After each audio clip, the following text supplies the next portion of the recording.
Chapter 19 of the Enchanted April by Elizabeth Von Arnim. And then when she spoke, what chance was there for poor Briggs? He was undone. All Scrap said was, "How do you do?" on Mr. Wilkins presenting him, but it was enough. It undid Briggs. From a cheerful, chatty, happy young man, overflowing with life and friendliness, he became silent, solemn, and with little beads on his temples. Also he became clumsy, dropping the teaspoon as he handed her her cup, mismanaging the macaroons so that one rolled on the ground. His eyes could not keep off the enchanting face for a moment, and when Mr. Wilkins, elucidating him, for he failed to elucidate himself, informed Lady Caroline that in Mr. Briggs she beheld the owner of San Salvatore, who was on his way to Rome, but had got out at Mezzago, etc., etc., and that the other three ladies had invited him to spend the night in what was to all intents and purposes his own house, rather than an hotel, and Mr. Briggs was only waiting for her seal of approval to his invitation, she being the fourth hostess, when Mr. Wilkins, balancing his sentences and being admirably clear, and enjoying the sound of his own cultured voice, explained the position in this manner to Lady Caroline, Briggs sat and never said a word. A deep melancholy invaded Scrap. The symptoms of the incipient grabber were all there, and only too familiar, and she knew that if Briggs stayed, her rest-cure might be regarded as over. Then Kate Lumley occurred to her. She caught at Kate as at a straw. It would have been delightful, she said, faintly smiling at Briggs. She could not in decency not smile, at least a little, but even a little betrayed the dimple, and Briggs's eyes became more fixed than ever. "I'm only wondering if there is room." "Yes, there is," said Lottie. "There's Kate Lumley's room." "I thought," said Scrap to Mrs. Fisher, and it seemed to Briggs that he had never heard music till now, "your friend was expected immediately." "Oh, no," said Mrs. Fisher, with an odd placidness, Scrap thought. "Miss Lumley," said Mr. Wilkins, "or should I," he inquired of Miss Fisher, "say Mrs.?" "Nobody has ever married Kate," said Mrs. Fisher complacently. "Quite so.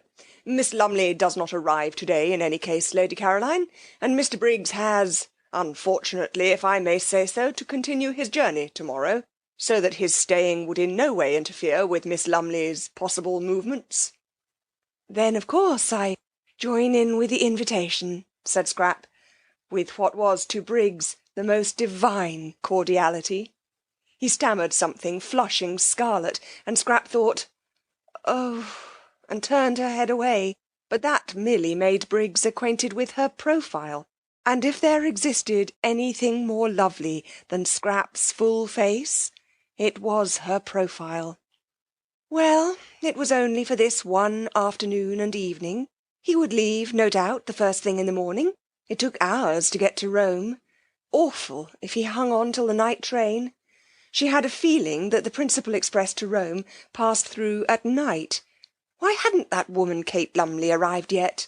She had forgotten all about her, but now she remembered she was to have been invited a fortnight ago. What had become of her? This man, once let in, would come and see her in London, would haunt the places she was likely to go to. He had the makings, her experienced eye could see, of a passionately persistent grabber.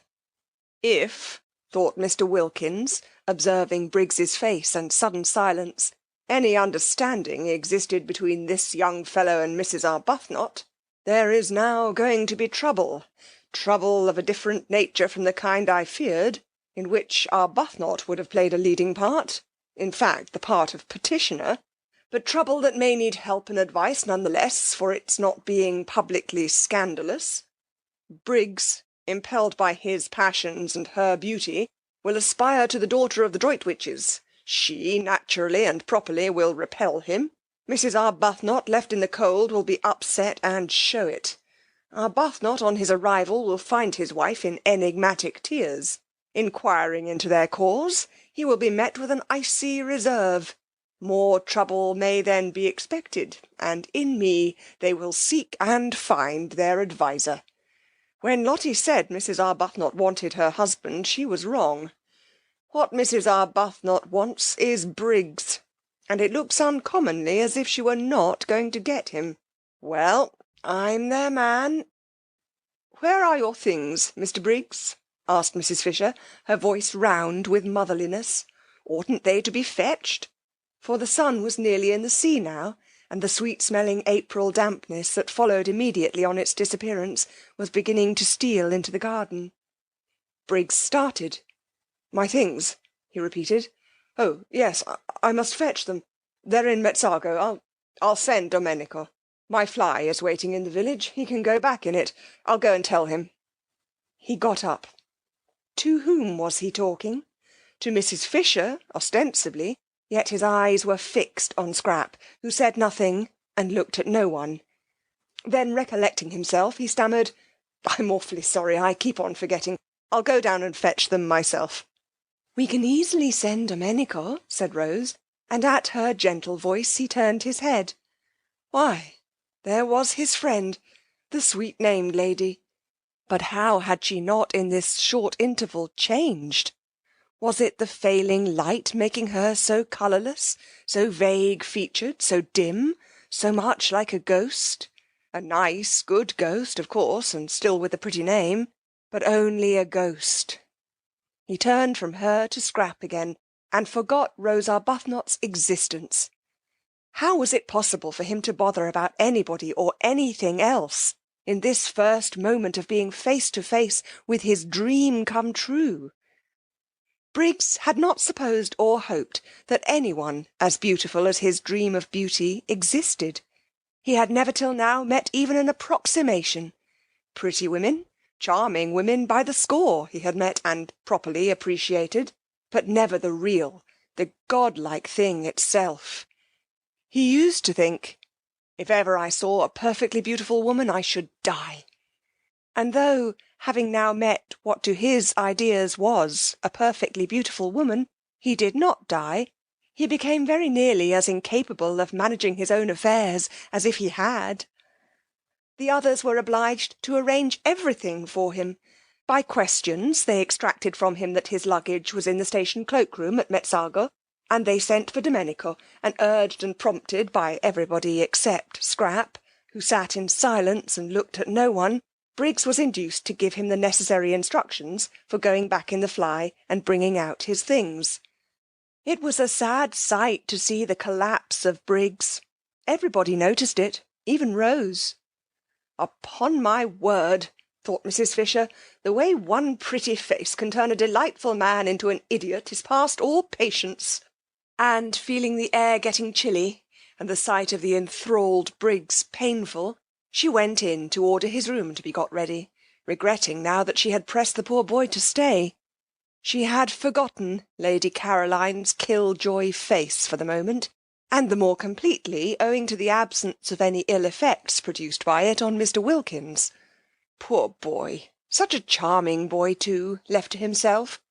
It was true she could not accuse Lady Caroline of not leaving him to himself, for she was taking no notice of him at all, but that did not help.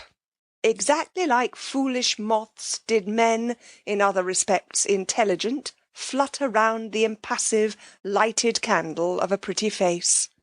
She had seen them doing it. She had looked on only too often. Almost she laid a mother hand on Briggs's fair head as she passed him.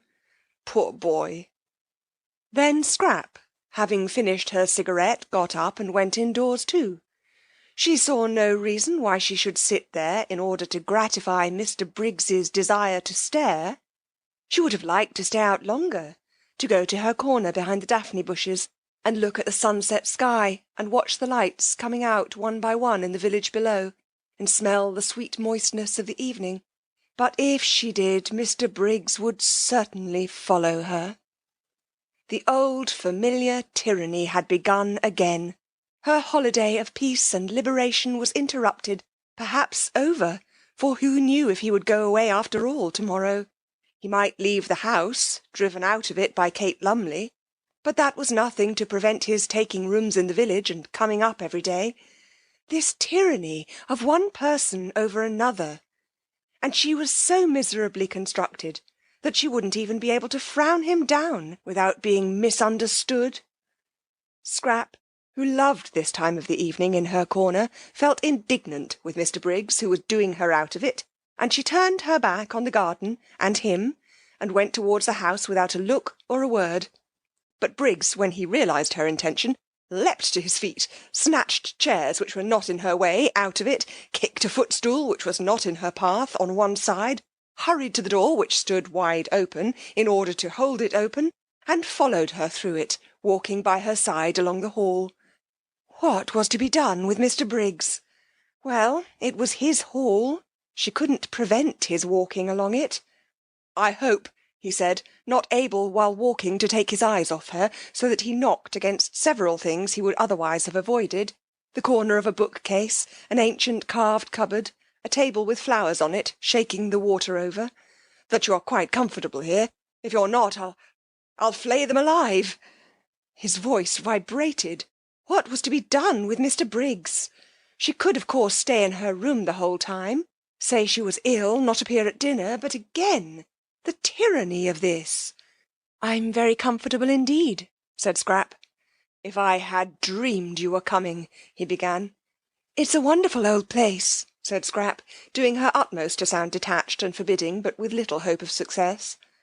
The kitchen was on this floor, and passing its door, which was open a crack, they were observed by the servants, whose thoughts, communicated to each other by looks, may be roughly reproduced by such rude symbols as aha and ho, symbols which represented and included their appreciation of the inevitable, their foreknowledge of the inevitable, and their complete understanding and approval. Are you going upstairs? Asked Briggs as she paused at the foot of them. Yes. Which room do you sit in? The drawing-room or the small yellow room? In my own room. So then he couldn't go up with her. So then all he could do was to wait until she came out again. He longed to ask her which was her own room. It thrilled him to hear her call any room in his house her own room, that he might picture her in it. He longed to know if by any happy chance it was his room, for ever after to be filled with her wonder. But he didn't dare. He would find that out later from someone else. Francesca. Anybody. Then I shan't see you again till dinner. Dinner is at 8, was Scrap's evasive answer as she went upstairs. He watched her go. She passed the Madonna, the portrait of Rose Arbuthnot, and the dark-eyed figure he had thought so sweet seemed to turn pale, to shrivel into insignificance as she passed. She turned the bend of the stairs, and the setting sun, shining through the west window a moment on her face, turned her to glory. She disappeared, and the sun went out too, and the stairs were dark and empty. He listened till her footsteps were silent, trying to tell from the sound of the shutting door which room she had gone into, then wandered aimlessly away through the hall again, and found himself back in the top garden. Scrap, from her window, saw him there.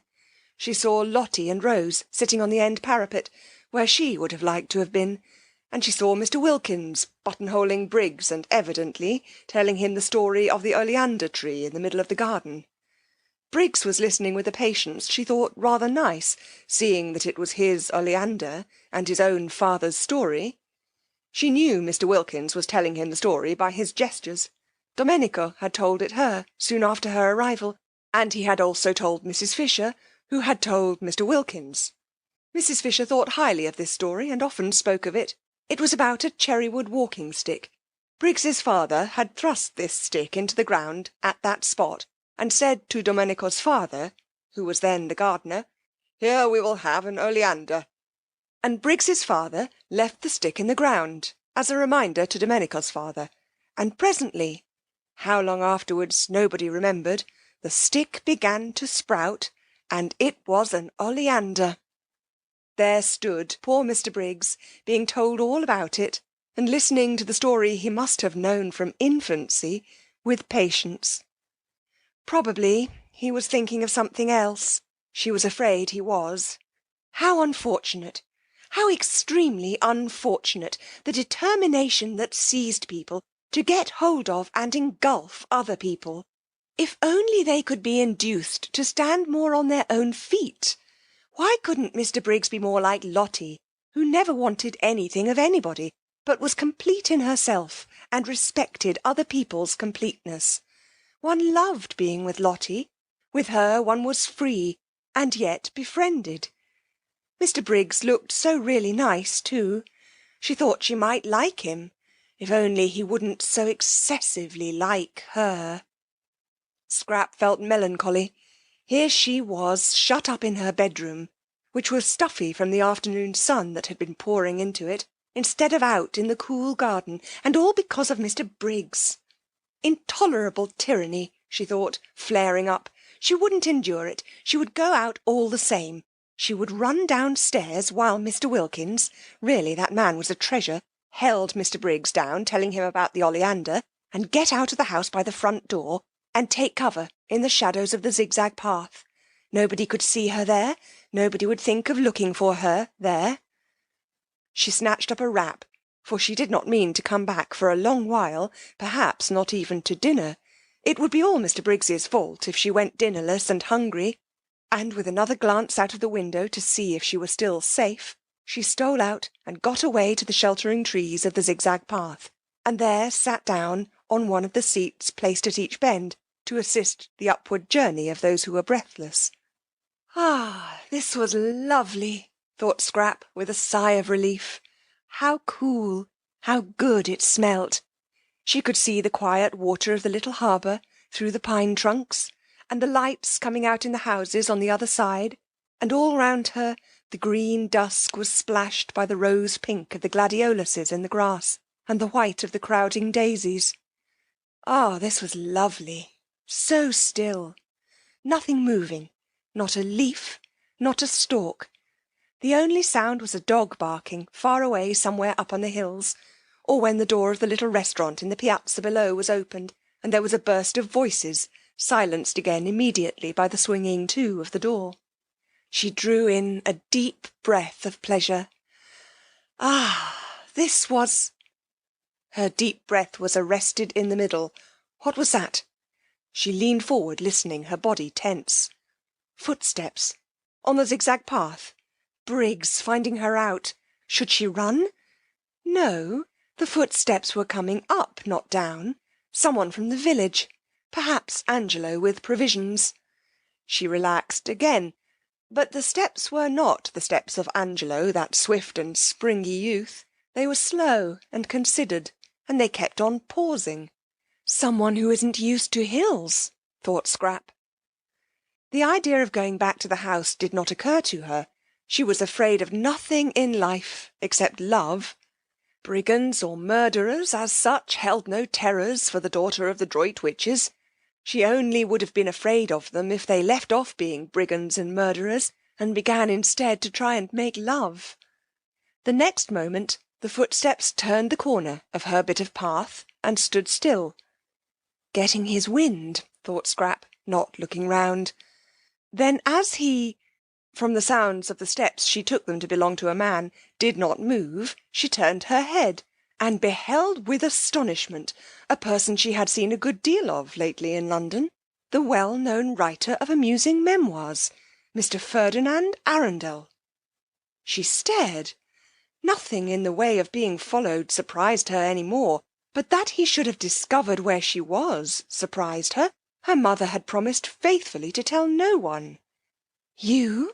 She said, feeling betrayed. Here? He came up to her and took off his hat. His forehead beneath the hat was wet with the beads of unaccustomed climbing. He looked ashamed and entreating, like a guilty but devoted dog. You must forgive me, he said. Lady Droitwich told me where you were, and as I happened to be passing through on my way to Rome, I thought I'd get out at Mezzago and just look in and see how you were. But didn't my mother tell you I was doing a rest cure? Yes, she did. And that's why I haven't intruded on you earlier in the day. I thought you would probably sleep all day and wake up about now so as to be fed. But... I know. I've got nothing to say in excuse. I couldn't help myself. This, thought Scrap, comes of mother insisting on having authors to lunch, and me being so much more amiable in appearance than I really am. She had been amiable to Ferdinand Arundel. She liked him, or rather she did not dislike him. He seemed a jovial, simple man, and had the eyes of a nice dog. Also, though it was evident that he admired her, he had not, in London, grabbed.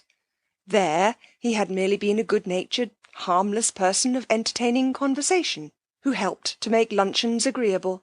Now it appeared that he too was a grabber. Fancy following her out there, daring to! Nobody else had. Perhaps her mother had given him the address because she considered him so absolutely harmless, and thought he might be useful and see her home. Well, whatever he was, he couldn't possibly give her the trouble an active young man like Mr. Briggs might give her. Mr. Briggs, infatuated, would be reckless, she felt, would stick at nothing, would lose his head publicly. She could imagine Mr. Briggs doing things with rope ladders and singing all night under her window, being really difficult and uncomfortable. Mr. Arundel hadn't the figure for any kind of recklessness. He had lived too long and too well. She was sure he couldn't sing, and wouldn't want to. He must be at least 40. How many good dinners could not a man have eaten by the time he was 40? And if during that time, instead of taking exercise, he had sat writing books, he would quite naturally acquire the figure Mr. Arundel had, in fact, acquired, the figure rather for conversation than adventure. Scrap, who had become melancholy at the sight of Briggs, became philosophical at the sight of Arundel. Here he was. She couldn't send him away till after dinner. He must be nourished. This being so, she had better make the best of it, and do that with a good grace which anyhow wasn't to be avoided. Besides, he would be a temporary shelter from Mr. Briggs. She was at least acquainted with Ferdinand Arundel, and could hear news from him of her mother and her friends, and such talk would put up a defensive barrier at dinner between herself and the approaches of the other one. And it was only for one dinner, and he couldn't eat her. She therefore prepared herself for friendliness. I'm to be fed, she said, ignoring his last remark, at 8, and you must come up and be fed too. Sit down and get cool, and tell me how everybody is. May I really dine with you in these travelling things? He said, wiping his forehead before sitting down beside her. She was too lovely to be true, he thought. Just to look at her for an hour, just to hear her voice, was enough reward for his journey and his fears. Of course. I suppose you've left your fly in the village, and will be going on from Mezzago by the night train. Or stay in Mezzago in an hotel, and go on tomorrow. But tell me, he said, gazing at the adorable profile, about yourself. London has been extraordinarily dull and empty. Lady Droitwich said you were with people here she didn't know. I hope they've been kind to you. You look well, as if your cure had done everything a cure should. They've been very kind, said Scrap. I got them out of an advertisement. An advertisement? It's a good way, I find, to get friends. I'm fonder of one of these than I have been of anybody in years. Really? Who is it? You shall guess which one of them it is when you see them. Tell me about Mother. When did you see her last? We arranged not to write to each other unless there was something special. I wanted to have a month that was perfectly blank. And now I've come and interrupted. I can't tell you how ashamed I am, both of having done it and of not being able to help it. Oh, but, said Scrap quickly, for he could not have come on a better day, when up there, waiting and watching for her, was, she knew, the enamoured Briggs. I'm really very glad indeed to see you. Tell me about Mother. End of chapter 19.